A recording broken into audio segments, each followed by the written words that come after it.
স্বপ্নে সাপ দেখলে কি হয়? স্বপ্নে সাপ দেখা কি ভালো লক্ষণ না খারাপ লক্ষণ?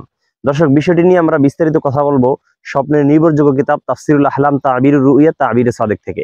তবে এর পূর্বে আপনাদের কাছে একটি নিবেদন থাকবে, নিত্য নতুন ভিডিও পেতে অবশ্যই আমাদের চ্যানেলটি সাবস্ক্রাইব করে বেল আইকন বাজিয়ে রাখবেন। আমরা প্রতিদিন স্বপ্নের ব্যাখ্যা নিয়ে মানুষের জীবন সংশ্লিষ্ট বিভিন্ন প্রকারের প্রশ্নের উত্তর নিয়ে আলোচনা করে থাকি। এজন্য আপনার সাথে কোন স্বপ্নটা মিলে যায় অথবা কোন ধরনের মাসালাটি আপনার প্রয়োজন আছে সেটা আপনি দেখে নিতে পারবেন আমাদের চ্যানেল থেকে। দর্শক, স্বপ্নে সাপ দেখার অনেকগুলো ব্যাখ্যা রয়েছে। বিশেষ করে সুলাইমানি খাবনামার ভিতরে উল্লেখ করা হয়েছে, স্বপ্নে যদি কেউ সাপ দেখে তাহলে সেটা তার বিপদ এবং শত্রুর লক্ষণ বোঝা যায়। যদি সাপ দেখে যে তার দিকে তেড়ে আসছে, ধেয়ে আসছে, তাহলে বোঝা যায় শত্রু তার উপরে আক্রমণ করবে, অ্যাটাক করবে। আর যদি দেখে যে সাপ তাকে দেখে দূরে চলে যাচ্ছে, তাহলে বুঝতে হবে তার শত্রুরা দমন হয়ে গেছে। আর যদি দেখে যে সাপ তার কাছে এসে বশ মেনেছে, তার কাছে এসে বসে আছে, পোষ মেনেছে, তাহলে এর দ্বারা বোঝা যায় আল্লাহ তাআলা তাকে আধ্যাত্মিক শক্তি দান করবেন। এই জন্য স্বপ্নের সাপ দেখার আর অনেকগুলো ধরন রয়েছে। আপনারা কে কিভাবে স্বপ্নটি দেখেছেন আমি জানি না।